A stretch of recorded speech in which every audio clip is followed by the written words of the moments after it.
योग दर्शन की कक्षा में आप सभी का स्वागत है। जो प्रश्न उठाया था मदन मोहन जी ने कि शंख की ध्वनि का विशेष महत्व क्यों है।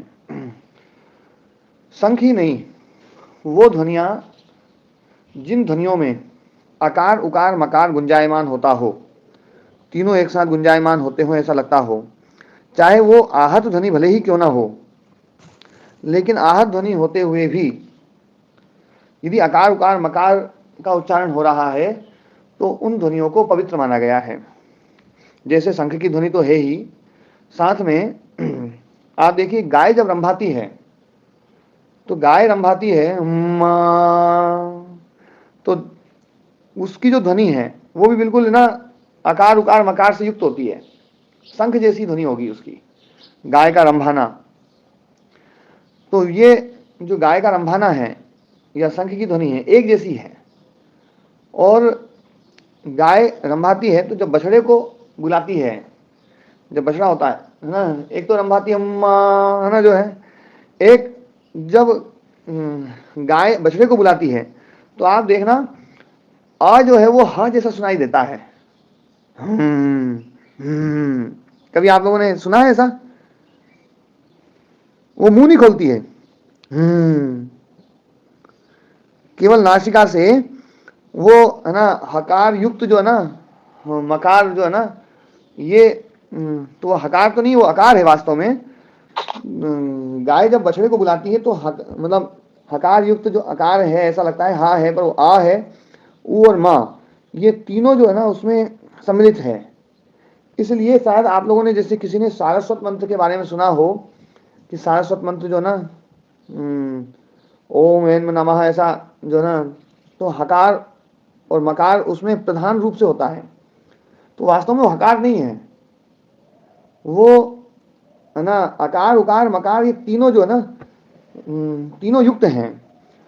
मैं इसको एक बात कहता हूं कि ओम का ही विस्तार जो है अलग अलग रूपों में, उसी को कहीं सारस्वत मंत्र के रूप में वो कर दिया, लेकिन उसमें है वो आकार उकार मकार। और आकार उकार मकार जो है वो सब जगह है। तो जहां जहां आकार उकार मकार है, जहां ओम के जैसी ध्वनि है, उन ध्वनियों को हमारे यहाँ पर पवित्र माना गया है। और वास्तव में उनकी पवित्रता जो है वो हमारा जो मस्तिष्क है, जो अब शोध हुए हैं मस्तिष्क में जो है ना परिवर्तन किस प्रकार से होते हैं ओंकार के उच्चारण से, तो ओंकार का उच्चारण जो है ना वो हमारे मस्तिष्क को बड़ा व्यवस्थित कर देता है। आकार उकार मकार का उच्चारण मस्तिष्क को पवित्र करता है। आप लोगों ने शायद सुना हो कभी, एक ध्वनि चिकित्सा होती है। ध्वनि चिकित्सा के बारे में किसी ने सुना है? हाँ महाराज जी सुना है। हाँ, ध्वनि चिकित्सा जो है वो ध्वनि चिकित्सा वो मतलब मस्तिष्क को व्यवस्थित करते हुए रोगों को दूर करती है। इसका प्रभाव मस्तिष्क के ऊपर पड़ता है। इससे पहले मैं आप लोगों को ये बता दूं कि ध्वनि का जो प्रभाव है वो जड़ पदार्थों पर भी बहुत अच्छी प्रकार से पड़ता है। जैसे पहले सोने को गला करके और सोने की अशुद्धि को निकालने के लिए जैसे सुहागे का प्रयोग किया जाता था, तो सुहागे का प्रयोग बड़ा अद्भुत है। लेकिन अब सोने को शुद्ध करने के लिए ध्वनि का प्रयोग किया जाता है। ये किस किस को पता है? हमारा जी ये मालूम है। मालूम है? अल्ट्रासोनिक साउंड वेव को वेव से क्लीनिंग की जाती है। तो साउंड वेव के द्वारा जो है ना सोने को अलग कर दिया जाता है और गंदगी को अलग कर दिया जाता है। ये जो ना ये साउंड वेव जो है ना मतलब ध्वनि तरंगे, तो ध्वनि तरंगों के द्वारा जब सोने को शुद्ध किया जा सकता है, चांदी को शुद्ध किया जा सकता है, जबकि तो जड़ पदार्थ है, तो मस्तिष्क को शुद्ध करना, मस्तिष्क को पवित्र करना तो बहुत तो है ना सरल काम है, क्योंकि मस्तिष्क इस समय चेतन अवस्था में है। ये उस रूप में जड़ नहीं है जिस रूप में सोना चांदी है, लोहा है। तो ध्वनि का प्रभाव जब बिल्कुल सर्वथा जड़ पदार्थों पर पड़ता है तो हमारा जो मस्तिष्क है या हमारा जो शरीर है इसके ऊपर तो प्रभाव पड़ेगा ही पड़ेगा। दूसरी बात एक और समझने की है कि ध्वनि अशुद्धि को तो दूर करती है। ध्वनि जो चीज मतलब शुद्ध चीजें हैं उनको व्यवस्थित भी करती है। जैसे कई बार तवे के ऊपर है ना, ऐसा परीक्षण जो है ना आपको यूट्यूब आदि में उसमें मिल जाएगा कि तवे के ऊपर कुछ रेत डाली गई और रेत डालने के बाद में फिर तवे के ऊपर जो है ना कुछ झंकार पैदा की गई, है ना, तवे में कोई चीज घिसी गई। तो घिसने से जो क्या हुआ कि तवे के ऊपर पड़ी हुई जो रेत है वो एक आकार लेने लगी। ये वीडियो देखी है आपने कभी? हैं? आपने देखी है ना? और आप लोगों ने देखी किसी ने?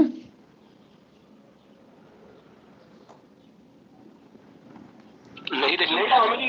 नहीं देखी है। नहीं महाराज जी, नहीं देखी। हाँ, तो मैं उसको भेजूंगा, है ना, ढूंढ करके, और आप लोगों को भेजूंगा। आप लोग देखना कि तवे, एक बड़ा तवा लिया, अच्छा बड़ा, मतलब जो है ना 2-1 फीट 3 फीट चौड़ा जो है ना तवा बड़ा, और उस तवे के ऊपर रेत डाल दी, और रेत डाल करके और उसमें कोई चीज घिसी गई तवे के ऊपर, तो तवे में झंकार, जैसे कल मैंने वो पात्र बजाया था, तो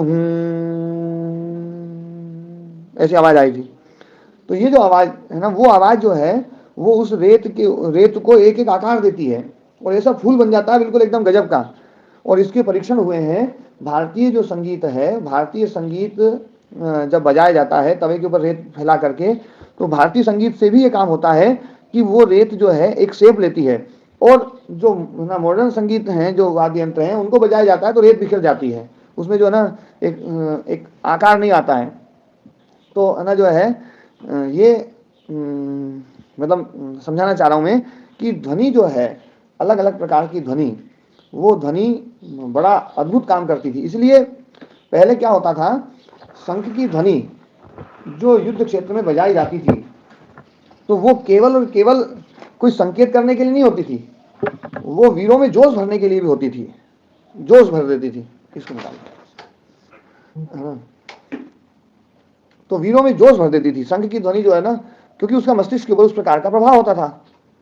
तो मस्तिष्क के ऊपर उस प्रकार का प्रभाव होना ध्वनि का, ये बिल्कुल यथार्थ है। तो इसलिए जो भी आकार उकार मकार वाली जो ध्वनियां हैं, या इस प्रकार के वाद्य यंत्र हैं, वो वाद्य यंत्र के बजने से हमारे मस्तिष्क के ऊपर उसका प्रभाव निश्चित रूप से पड़ता है।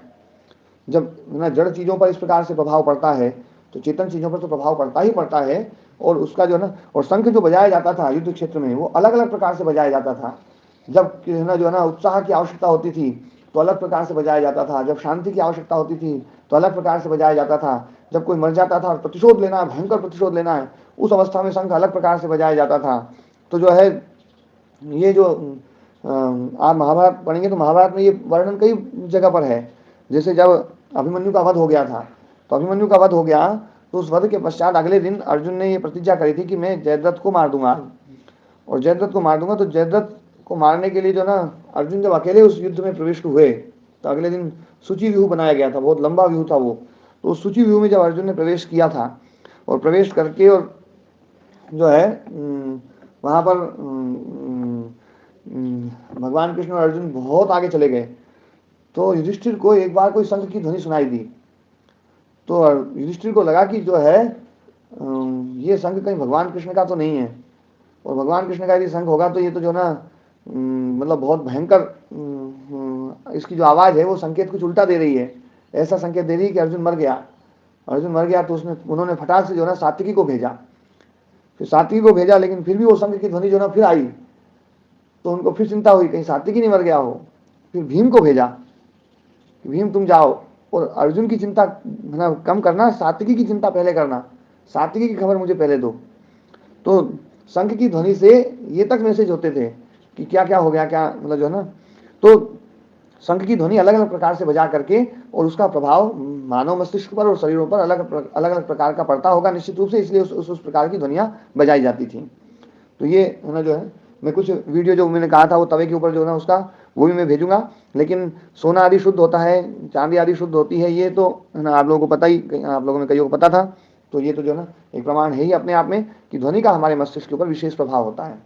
इसलिए इस नाद के द्वारा ये ओंकार का जो जप है ना किया जाता है, तो ओंकार का जप करके जो है या फिर गुंजन किया जाता है, कान को बंद करके, नाक के ऊपर पास में हाथ रख करके, होठ और आंखों के ऊपर बंद करके, और जो भ्रामरी प्राणायाम जो होता है, तो उसका भी बड़ा प्रभाव हमारे मस्तिष्क पर पड़ता है, बहुत शांति मिलती है उससे। तो है ना जो है ये चर्चा अपनी ध्वनि को लेकर के। ओम का जी महाराज जी, बहुत बहुत बहुत सुंदर ओम का वाचिक जप की 500 जप कौन सा ज्यादा लगता है? हाँ, वैसे तो अजपा जप सबसे बढ़िया होता है, लेकिन मानसिक जप है ना जो है उसको हम निरंतर कर सकते हैं, और जब समय मिले तो है ना वाचिक जप भी करना चाहिए। ऐसा नहीं कि वाचिक जप सर्वथा है ना गलत है, वाचिक जप भी बहुत अच्छा है। ओम का ना ध्वनि के रूप में भी प्रयोग करना चाहिए। और ओमकार का जप जो है ना, ये आसपास के वातावरण को भी पवित्र करता है। ये भी है ना प्रूफ है ना हुआ है कि ओंकार का जप आसपास के वातावरण को पवित्र करेगा, है ना। वो ध्वनि जो है ना नेगेटिव वेव्स को जो है ना हटा देगी, पॉजिटिव वेव्स को जो है ना वो बढ़ाएगी, उनको ताकत देगी। तो ये है ना निश्चित है। जैसे क्योंकि जो ओंकार है नाद रूप है, ध्वनि रूप है, इस पूरे संसार को है ना व्यवस्थित रूप से चला रहा है वो नाद रूप में। तो नाद रूप में जब व्यवस्था हो रही है तो वो जो नाद है जब संसार को व्यवस्थित कर सकता है तो उस नाद जैसा नाद पैदा करने पर हमारे आसपास की चीजें तो व्यवस्थित हो ही सकती हैं। हैं? जब इतना बड़ा ब्रह्मांड व्यवस्थित हो सकता है उस नाद से तो नाद का असर तो है। ओम का जप पहले वाचिक जप होगा, फिर उपांशु जप होगा, फिर मानसिक जप होगा, फिर अजपा जप होगा।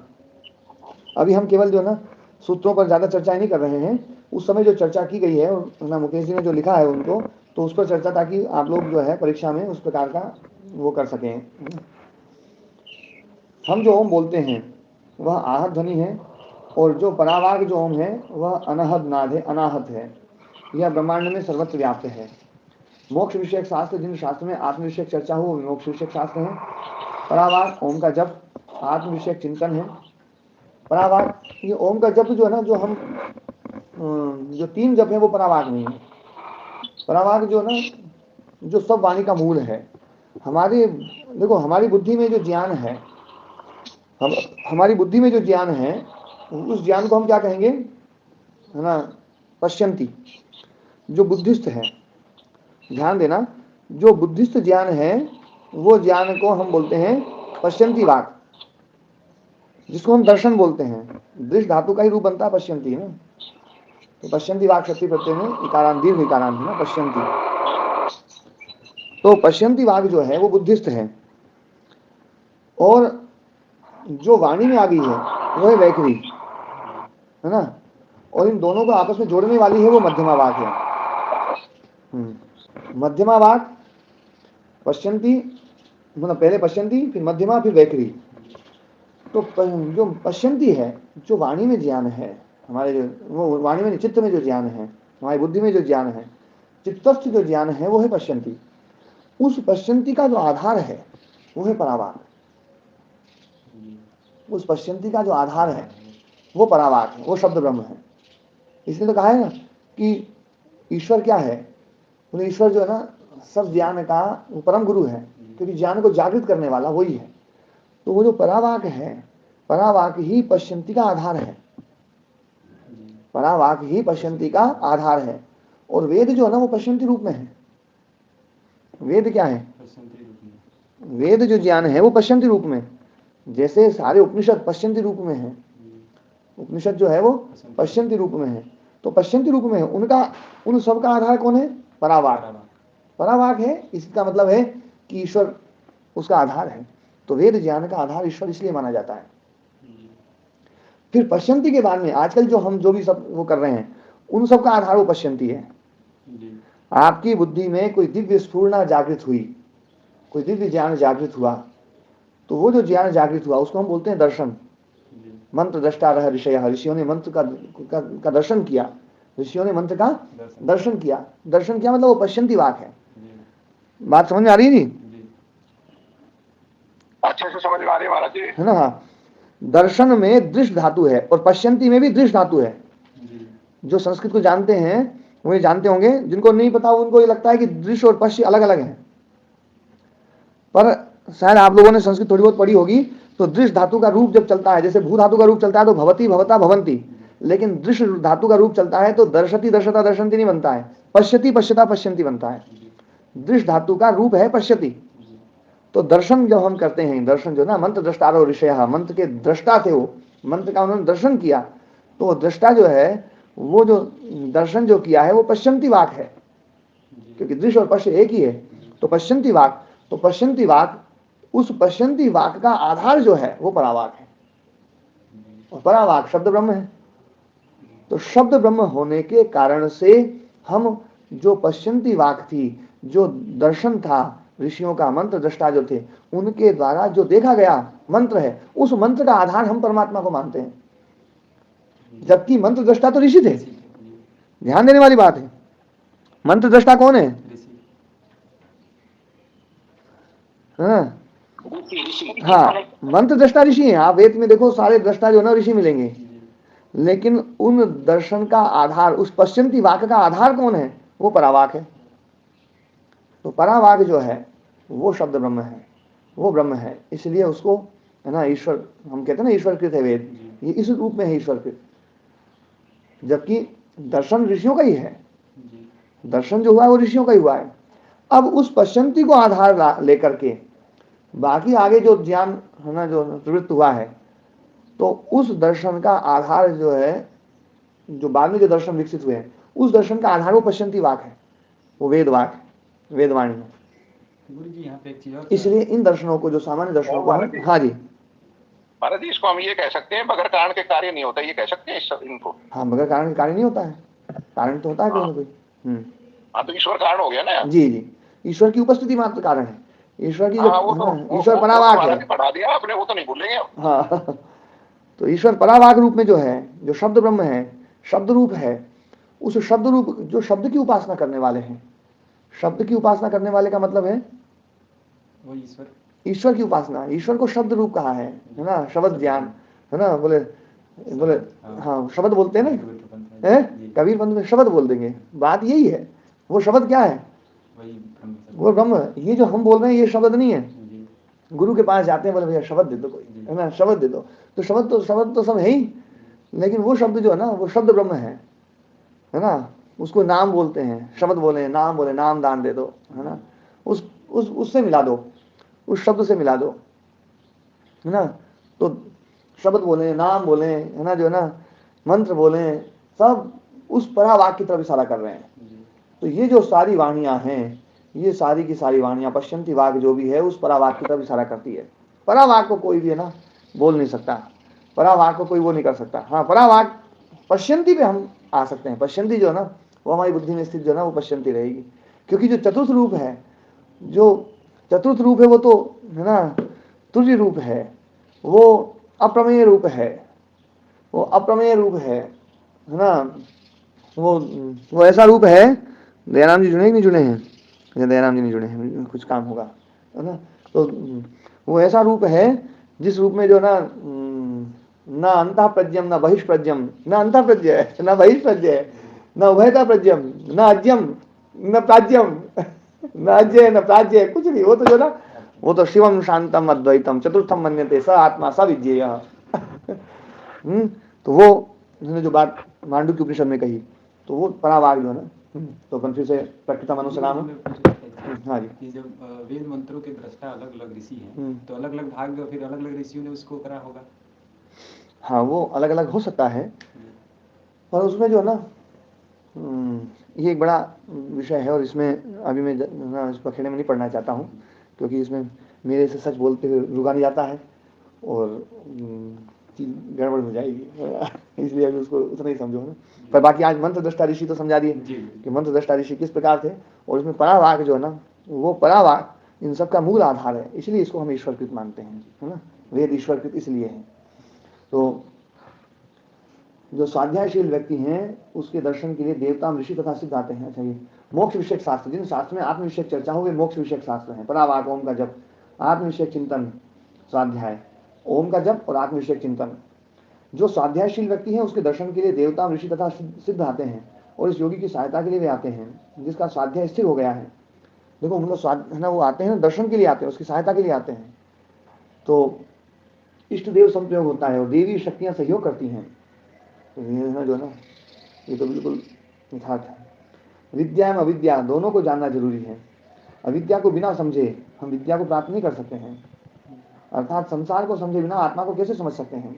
विद्या आत्म तत्व है ना, और अविद्या ही संसार तत्व है। तो संसार का मूल कारण तो अविद्या है, मूल कारण जो ना इसका अविद्या है ना। लोग जो मानते हैं कि संसार का मूल कारण ईश्वर है, मूल कारण ईश्वर नहीं है। संसार का जो ना मूल कारण वो तो अविद्या है, ये अविद्याकृत संसार है। तो अविद्या को समझना बहुत जरूरी है, और अविद्या को हम बिल्कुल नहीं समझते कि अविद्या बिल्कुल दोयम दर्जे की चीज़ है, ये बिल्कुल गलत है। अविद्या तो बहुत ही गजब की चीज़ है। अविद्या से मृत्यु को पार पाया जाता है, अविद्या मृत्यु तीर्थवा। और कितनी गजब की बात यह है कि जो अविद्या को नहीं जानते हैं, वो तो घोर अंधकार, उससे भी ज़्यादा अंधकार में प्रविष्ट कर जाते हैं। जो विद्या को नहीं जानते वो घोर अंधकार में जाते हैं, और जो अविद्या को नहीं जानते, वो तो उससे भी भयंकर अंधकार में जाते हैं। अविद्या को समझना जरूरी है, अर्थात संसार को समझे। बिना आत्मा को कैसे, है ना, बिना, है ना, अर्थात संसार को समझे बिना आत्मा को कैसे समझ सकते हैं। अविद्या को समझने का मतलब है संसार का संपूर्ण साक्षात्कार बोध, ये संप्रज्ञात है।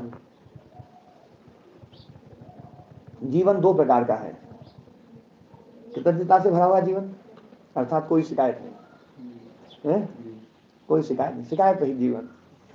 फलाने ने ये कह दिया, ढिगड़े ने ये कह दिया, फलाने ये सोचते हैं, सोचते रहे, कुछ भी सोचते रहे, हमने कोई कुछ नहीं कर सकता, है ना। हम तो चिदानंद रूपा शिव शिव। तो कृतज्ञता से भरा हुआ हमारा जीवन हो, ये समझो ना। हमारे बारे में कोई बुरा भी सोचा तो उसके प्रति भी कृतज्ञ, चलो यार हमारे बारे में सोच रहा है। नहीं तो लोगों को अपने बारे में सोचने की फुर्सत का, कोई हमारे बारे में सोचे, इससे बड़ा और मतलब क्या उपकार हो सकता है। अपने समय निकाल के। हाँ, कई बार थोड़ा सा थोड़ी देर के लिए ऐसा लगता है कि यार उनको ऐसा नहीं बोलना चाहिए था, इनको ऐसा नहीं कहना चाहिए था, है ना। लेकिन ये तो बिल्कुल यथार्थ है कि अपने बारे में सोच रहे हैं यार, है ना, तो अपना भला तो जरूर हो जाएगा, इतने लोग अपने बारे में सोचे। तो कृतज्ञता से भरा हुआ जीवन हो, अर्थात कोई शिकायत नहीं, प्रभु आपने जो कुछ दिया वो सब ठीक है, सब आपकी व्यवस्था जो है ना। कृतज्ञ जीवन जो है वो शिकायतों से भरा हुआ जीवन रहता है ना, वो उसमें यही शिकायत है, शिकायत शिकायत। परमात्मा के प्रति हमारा मत हमेशा कृतज्ञता से भरा हुआ होना चाहिए। कल भी देखो, परसों में चर्चा करी थी परमात्मा के बारे में कि कृतज्ञता से भरा हुआ जीवन। मैं तो परमात्मा के प्रति बस ये मानता हूँ, देखो परमात्मा की जो है ना, जो व्यवस्था है, भले ही मैं कितना ही कुछ बोल दूँ कि परमात्मा में कर्तृत्व नहीं है, परमात्मा, क्योंकि वो ये बात बिल्कुल यथार्थ है, परमात्मा में बिल्कुल कर्तृत्व नहीं है, क्रिया है ही नहीं, है ना, और ना उसको क्रिया की जरूरत नहीं है। सही बात तो ये है, मैं ऐसा नहीं मानता हूँ कि क्रिया ना होने से वो छोटा हो गया है, मैं तो ये मानता हूँ कि क्रिया के ना होने से वो बड़ा हो गया है, इतना बड़ा हो गया कि उसको जरूरत नहीं उसकी, है कि बात है। तो ना जो है, जैसे बच्चों को आप लोग समझ, बच्चे कोई उधम कर रहे हैं, परेशान मतलब मस्ती कर रहे हैं, तो कोई है ना जो है ना जाएगा सामान्य व्यक्ति, तो उसको उनको शांत करने में जो है ज़्यादा मेहनत करनी पड़ेगी उसको, है ना, समझाना पड़ेगा, एक्टिंग करनी पड़ेगी, कुछ करना पड़ेगा, है ना। आप चले जाओगे शायद हो सकता है थोड़ा सा, है ना, कम, उनसे कम समझाना पड़ेगा, लेकिन समझाना पड़ेगा। और मैं चला जाऊँ तो जाने से मतलब मेरी वहाँ उपस्थिति मात्र से काम हो जाएगा, है ना। तो उपस्थिति, तो इसका मतलब है कि जिसकी उपस्थिति मात्र से काम हो जाए वो उससे थोड़ा बड़ा है, ये मैं समझाना चाह रहा हूँ। बाकी मैं यूँ ऐसा कोई बड़ा भी नहीं हूँ, पर है ना जो है, एक समझ जाने की बात है कि उसकी उपस्थिति मात्र से काम होता है ना। जैसे हमने कलेक्टर साहब हैं, कहीं पर कोई अव्यवस्था होती है तो है ना जो है, कई बार ये आदेश होता है कि जहाँ व्यवस्था ज़्यादा गड़बड़ हो जाए वहाँ पर जो है तहसीलदार घाट से पहुँच जाए, फिर और ज़्यादा दिक्कत हो रही है तो एसडीएम जाए, है ना, फिर और ज़्यादा दिक्कत हो रही है तो एडीएम साहब जाएँ, है ना, फिर ज़्यादा दिक्कत है तो कलेक्टर साहब जाएँ, कई बार कमिश्नर को भी आना पड़ जाता है ना। तो ऐसी स्थिति हो जाती है। तो वहाँ मतलब वो क्यों होता है कि उनकी उपस्थिति से काम होते हैं, वो कलेक्टर साहब कुछ करेंगे नहीं वहाँ, ऐसा जो है ना, कई बार वो करते नहीं, वहाँ जाकर के बस है ना जो ना, वहाँ पहुँचे, वहाँ देखा दाखी करी और थोड़ा ना बोलना पड़ता हो, मतलब पर वास्तव में तो ये मानता हूँ कि उनकी जाने से ही बहुत सारे काम हो जाते हैं, सब पूरा अमला एक्टिव हो जाएगा, पूरा जो ना सब एक्टिव हो जाएंगे।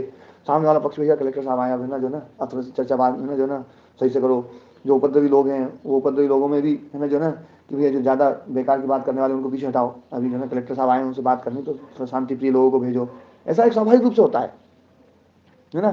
तो है ना जो है, ये व्यवस्था जैसे हम संसार में देखते हैं, तो वो तो है ना परम गुरु है, सबका राजा है, सबका न्यायाधीश, सबसे ऊपर है वो तो, सन्यासियों का सन्यासी, गुरुओं का गुरु, राजाओं का राजा, कलेक्टरों का कलेक्टर, है ना, एसपीओ का एसपी, हो तो बहुत मतलब वो तो मतलब उसको क्या बोले हम जो ना, हम जो भी बोलते हैं वो अपनी व्यवस्थाओं के हिसाब से हम शब्द देते हैं।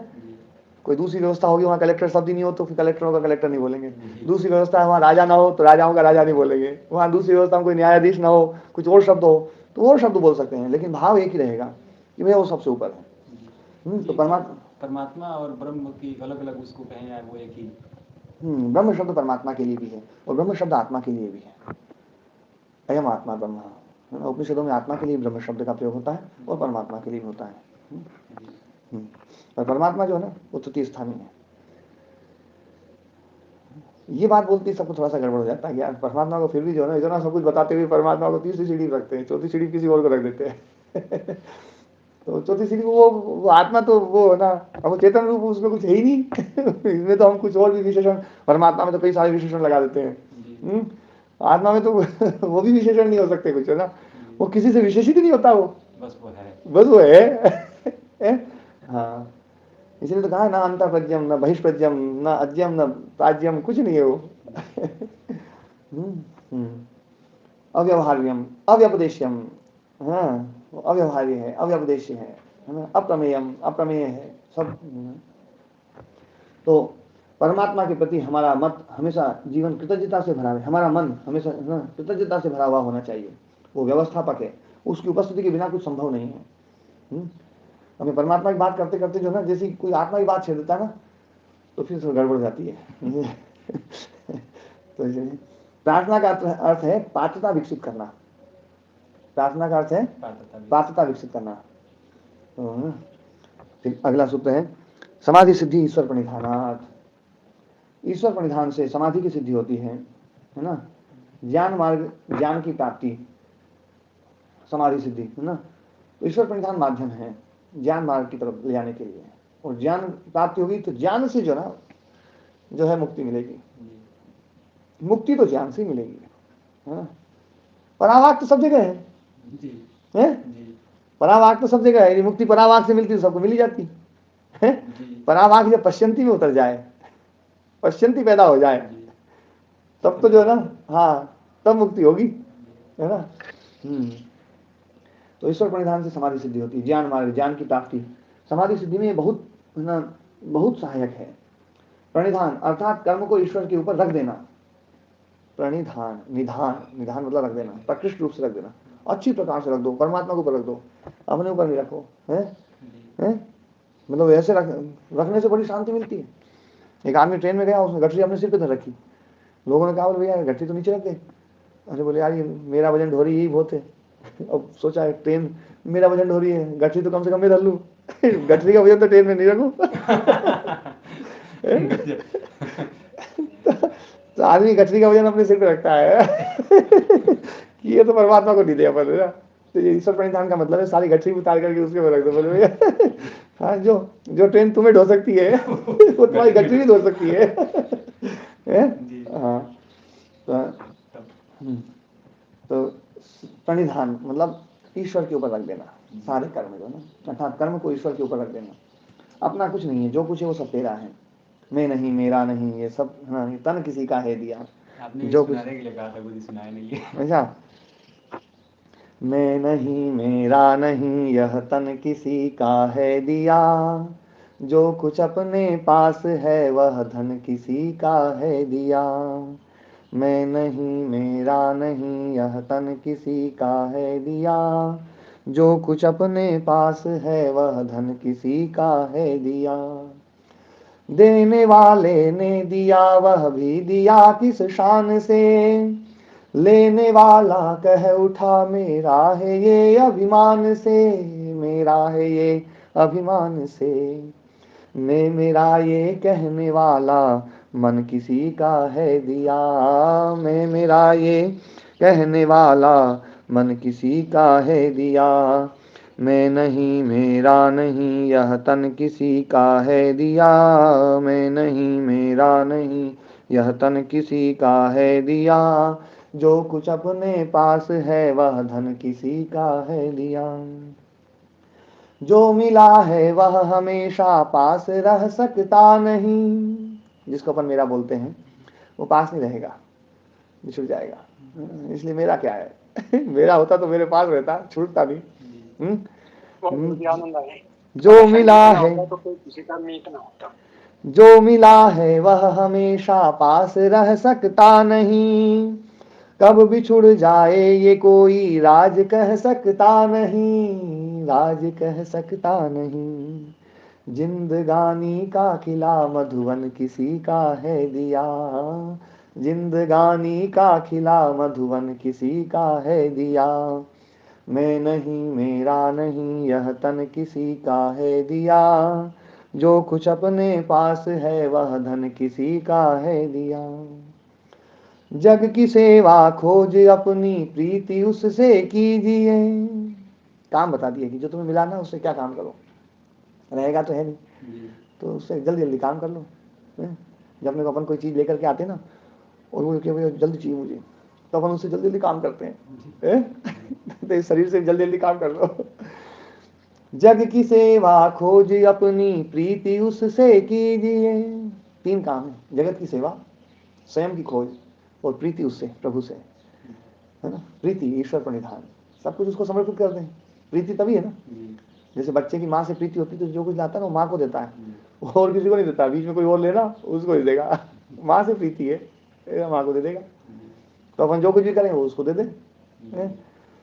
जग की सेवा खोज अपनी प्रीति उससे कीजिए। जिंदगी का राज है यह जान कर जी लीजिए। जिंदगी का राज है यह जान कर जी लीजिए। जान कर जी लीजिए। साधना की राह में साधन किसी का है दिया। साधना की राह में साधन किसी का है दिया। मैं नहीं मेरा नहीं यह तन किसी का है दिया। जो कुछ अपने पास है वह धन किसी का है दिया। यह मन किसी ने है दिया। जीवन किसी ने है दिया। सब कुछ उसी ने है दिया। ठीक है स्वामी जी, आपने कमाल कर दिया ऐसा गीत सुना के महाराज। जी जी आपका बहुत बहुत धन्यवाद है जी। जी। वैसे तो ना मैं गीत ज़्यादा अच्छे सुना सकता हूँ। गीत देखो आप बहुत अच्छा गाते हैं, मैंने आपके गीत कुछ सुने हैं। स्वामी जी, आपके जो इसे शब्दों में भाव है ना, वो आत्मा को झकझोर करने वाले हैं, मतलब चित्त को झकझोर करने वाले हैं। जी धन्यवाद। जी। तो परम गुरु के प्रति अपनी सारी क्रियाओं को समर्पित कर दें, ये ईश्वर प्रणिधान है। कर्मफल त्याग ही ईश्वर प्रणिधान है। सबसे बड़ा देखो, है ना, वहां पर कहा ना, श्रेयः ज्ञानम अभ्यासात् ज्ञानात् ध्यानम विशिष्यते ध्यानात् कर्म फल त्यागः त्यागात् शांति अनंतरम। ये त्याग बहुत बड़ी चीज है। यदि त्याग नहीं आया ना तो ज्ञान उपलब्ध नहीं हुआ। ज्ञान यदि आ जाएगा ना तो कर्मफल त्याग हो जाएगा। कर्मफल त्याग, परम गुरु को समर्पित कर देना, उसके बाद शांति आती है।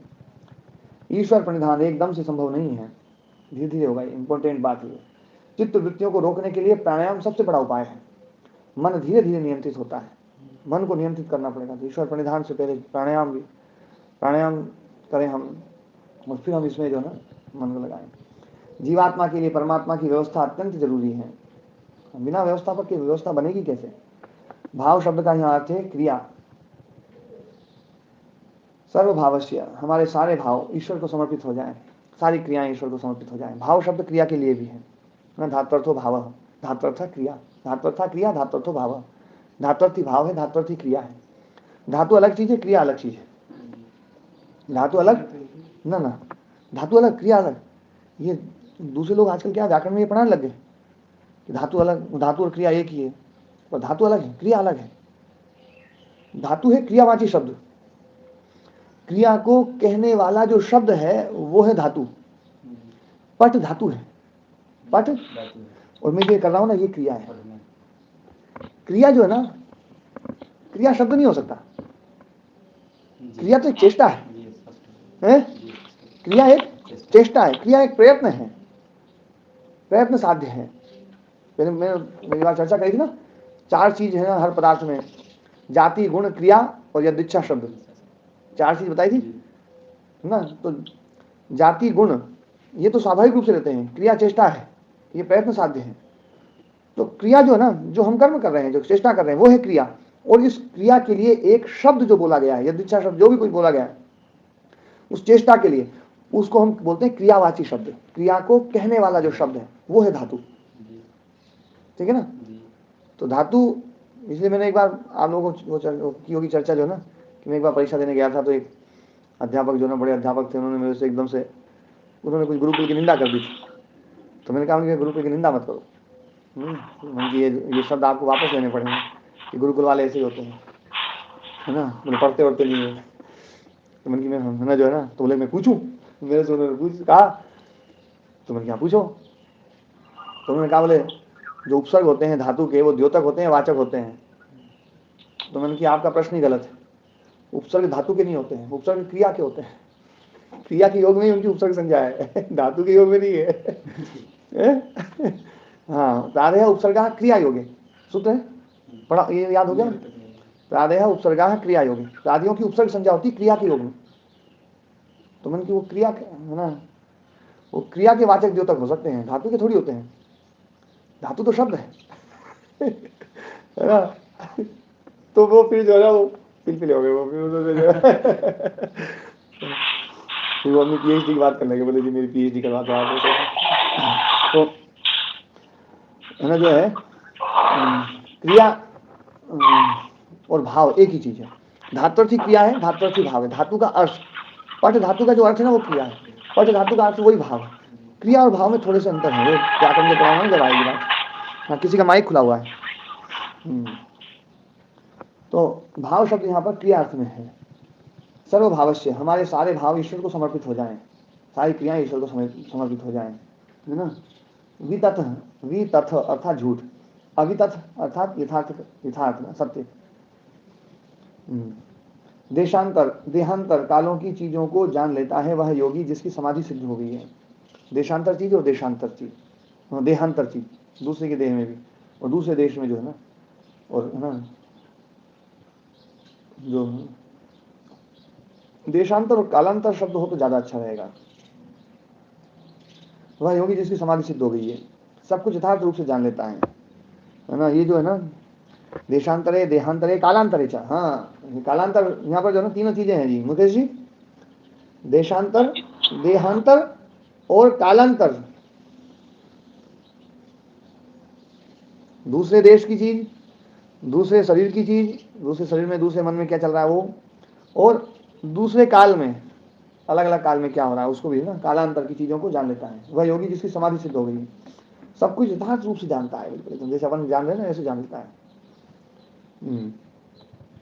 जो श्रवण मनन किया गया है, बार बार चिंतन करके उसके जीवन में उतारना, आत्मसात करना, ये निधिध्यासन है। निधिध्यासन का अर्थ है ना, श्रवण मनन जो किया गया है उसको जीवन में उतारना, आत्मसात करना, ये निधिध्यासन है।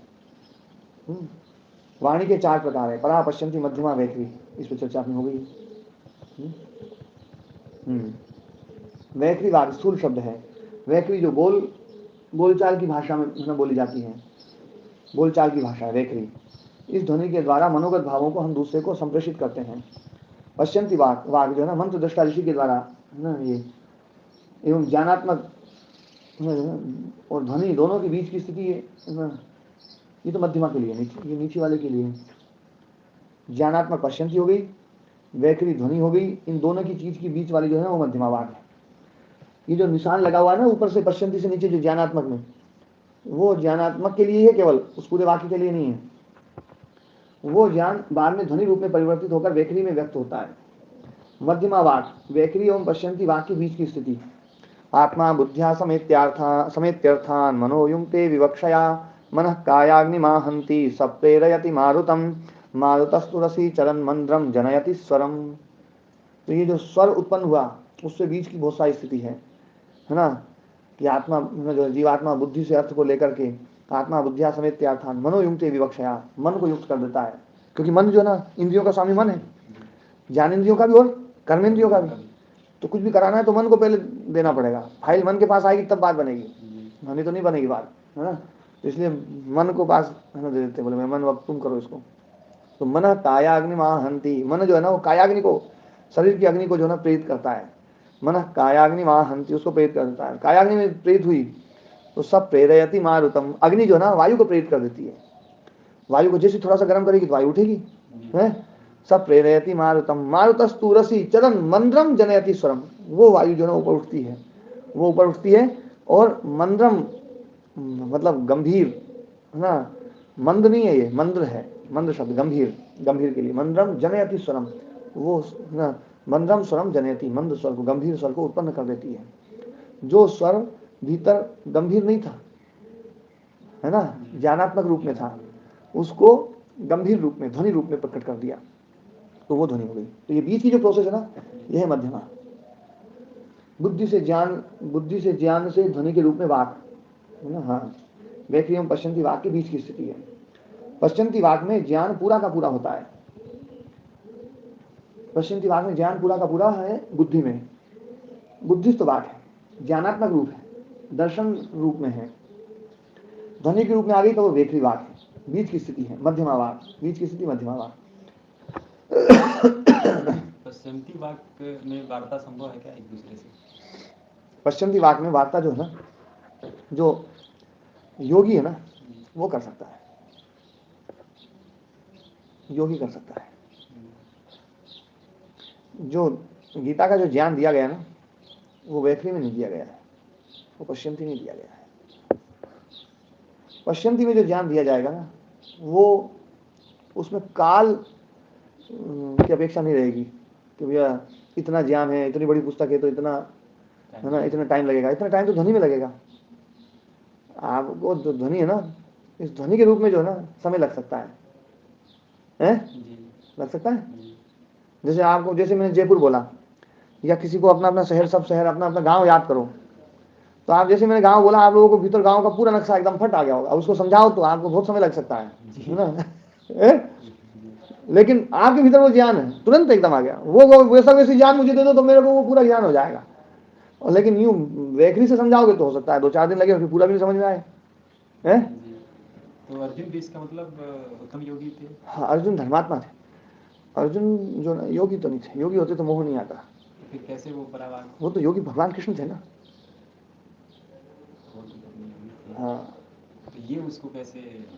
हाँ, तो वो उन्होंने वो ज्ञान दिया, वो उनकी क्वालिटी थी, वो देने वाली क्वालिटी है, लेने वाली कम है। कई बार इस भाषा का प्रयोग तो हम लोग भी करते हैं, है ना। हमारे भाई पटना गए हुए थे पढ़ने के लिए, है ना। तो यूपीएससी का एग्जाम उनको देना था, तो उसकी तैयारी है ना, जो ना वो करने के लिए गए। तो वो पटना में गए तो वहाँ बहुत बहुत भयंकर ठंड थी। ऐसी ठंड उन्होंने देखी नहीं थी, इधर ठंड उतनी होती नहीं थी, पटना में भयंकर ठंड थी। और वहाँ पर ऐसे साधन भी है ना जो ना कम लेके गए थे। वो तो बड़ी स्थिति बड़ी वो हो गई थी। तो ना जो है फिर वहाँ पर घी आदि ऐसा जो ना सब खत्म हो गया उनके पास सामान जो ना, तो बहुत मतलब जो ना अब खत्म हो गया। तब जो है ना कहते हैं कि हमारे उनसे जो छोटे वाले भाई, मतलब दूसरे नंबर के भाई, जो वो लेने के लिए, मतलब उनको सामान देने के लिए गए, तो रेलवे स्टेशन पर जब दोनों मिले तो दोनों बोले नहीं, दोनों रोए। हम बताते हैं कई बार बोले आप बहुत देर तक बोल नहीं पाए, लेकिन फिर भी जो ना उन्होंने उनको समझा दिया, उन्होंने उनको समझा दिया। कई बार ऐसा होता है, अपने सामने होता है ना कि अपन जो ना, कई बार ऐसा व्यक्ति हो उससे ना वो ना बोलता नहीं है, लेकिन फिर भी सब कुछ समझा देता है और अपन समझ भी जाते हैं। क्यों कुछ बोलना चाहता है तो अपन कहते नहीं मैं समझ गया। ये जो है ना, जो ना ज्ञान का जो ट्रांसफर है ना, ये बेकरी में नहीं है। ये पश्चिमी में है। क्योंकि मध्यमा में भी नहीं है। मध्यमा तो बेकरी के लिए, मध्यमा बेकरी के लिए। यदि बेकरी नहीं है तो मध्यमा का कोई रोल ही नहीं है। फिर ज्ञान पश्चिमी नहीं। बात समझ में आई जी? आवाज नहीं जा रही क्या? जी है ना? हाँ जी, हाँ जी महाराज जी, एकदम क्लियर। हाँ जी। तो परावार, अब ये ना अपन वापस प्रकृतम अनुसराम हो। परावार जो कभी पैदा ना हो, जो कभी मरे नहीं, विस्फोट है ना, ये है ना, विस्फोट शब्द से कहा है व्याकरणाचार्य ने, है ना। वो विस्फोट है ना, वो शब्द ब्रह्म। मांडुक्य उपनिषद में इसी के 4 पाद बताए गए हैं परावार के। शब्द ब्रह्म वाले परावार को ही ओम कहते हैं। पूरे भारतीय दर्शन की सबसे बड़ी खोज है परावार, ओम। परावार का शुद्धतम रूप समझना अत्यंत कठिन है। स्थिर सुखम आसनम। समय कितना हो गया है? 7 बज गए। तो फिर इसको कल करें 46वां सूत्र। और स्वामी जी चलते चलते ना एक बात क्लियर करना की जो आपने कहा ना कि जगत जो है इसका मूल कारण अविद्या है। हाँ, तो संक्षिप्त में जरा द्वारा समझा देना। क्योंकि अविद्याकृत है, सारा संसार क्लेशकृत है। देखो संसार दुख है, तो है ना, दुख का कारण तो भगवान नहीं हो सकते। हाँ ठीक है स्वामी जी। एक तो दुख का कारण ईश्वर नहीं। हाँ, ईश्वर नहीं हो सकता है। देखो क्या है, कई लोग ये कहते हैं भैया संसार को अच्छा बताते हैं, सुखदाई बताते हैं, तो सुखदाई का तो कारण भैया ईश्वर तो हो सकता है, चलो है, लेकिन अब दुखदाई मान लिया तो फिर उसका तो ईश्वर नहीं हो सकता है? ठीक है। हम जो ना इस संसार को बहुत सुखदाई मानते हैं, बहुत पवित्र मानते हैं, बहुत बढ़िया मानते हैं, तो वैसी पवित्र चीज अविद्या से तो थोड़ी पैदा होगी, फिर वो तो ईश्वर से पैदा होगी फिर तो, है नहीं बात है?